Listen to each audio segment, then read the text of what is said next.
you ever discovered a co-worker's salary? How did it affect you? It can be deeply destabilizing. There are good reasons that officers issue their pay slips in sealed envelopes. Knowing the wages of fellow labourers can inspire volatile jealousy and tear a workplace apart. Jesus tells a story just like that in Matthew chapter 20. But as we think about this potential for jealousy, we must ask, why would it tear apart human cultures, human societies, even human workplaces? Well, human beings are incurable rancors. We constantly assess ourselves against others. There is within us a deep-seated feeling that I am not okay, and we seek to drown out its intolerable voice by shouting, "But I'm not as bad as him, and I certainly deserve more than her." To use the technical term, we are committed to an intensive and almost unceasing program of self-justification.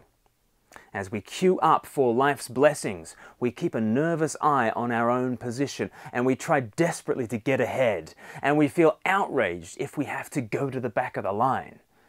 But while we jostle for the front, the judge of the world shows up in last place, and he flips everything around, and he says, "Over here, guys, the front is the back, and the back is the front. The first shall be last, and the last shall be first." It is a sword thrust right through the heart of our self-justification. And how do those who are at the front of the queue feel? Well, here's one way that Jesus describes it in Matthew chapter 20 from verse 1.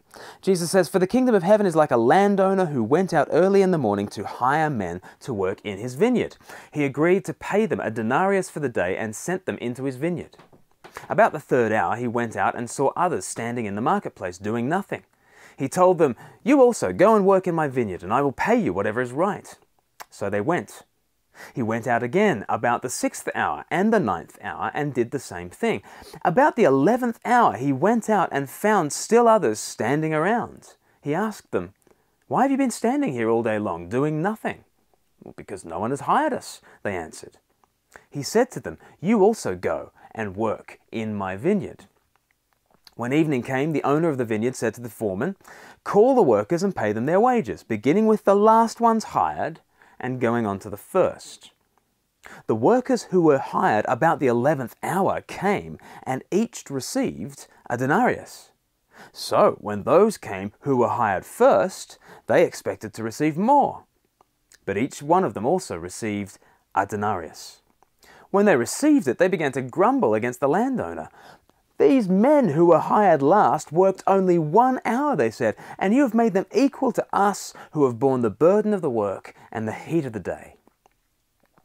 But he answered one of them, 'Friend, I am not being unfair to you. Didn't you agree to work for a denarius? Take your pay and go. I want to give the man who was hired last the same as I gave you. Don't I have the right to do what I want with my own money? Or are you envious because I'm generous?' So the last will be first, and the first will be last." Here's a question. As you listen to this story, into whose shoes do you naturally place yourself? I mean, most church folk see themselves as the hardest working labourers. And we've borne the burden of the work and the heat of the day. And so we cry, "It's unfair!" And these cries of unfair from this story, they resonate with us, even if we might never be so bold as to voice such a grumble.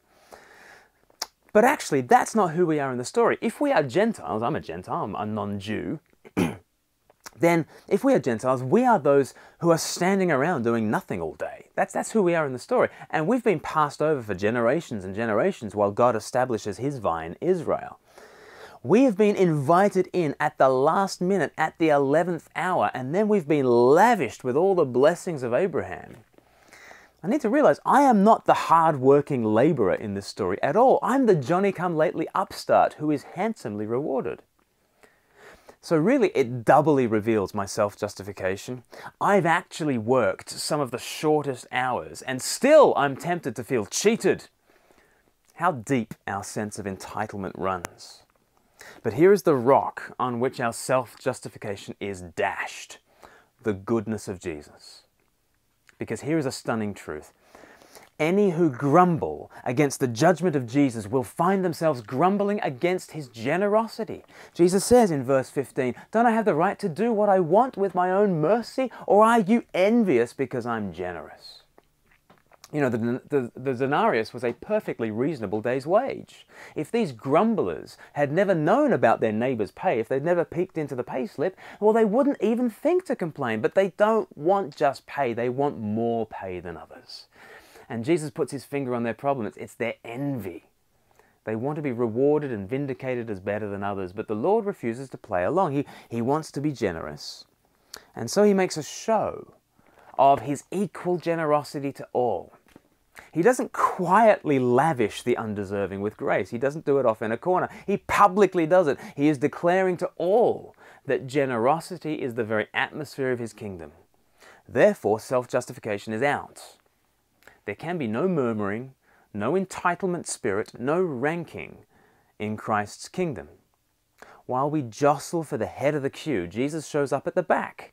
He shows up as the lowest of the low. He suffers and he serves and he bleeds and he dies, the most shameful death.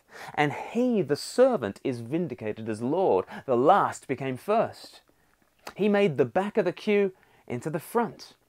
Meantime, all those clambering to the front find that it leads only to further jealousy, backbiting, and the gnashing of teeth. So what should we do? It's obvious, isn't it? We should give up the self-justification, give up trying to push to the front of the queue, give up the comparisons, give up the competition. Look again to the kind of king that Jesus is, the kind of king who showed up as the lowest of the low. His kingdom runs on mercy, not merit. So don't despise the generosity of Jesus. Depend on it.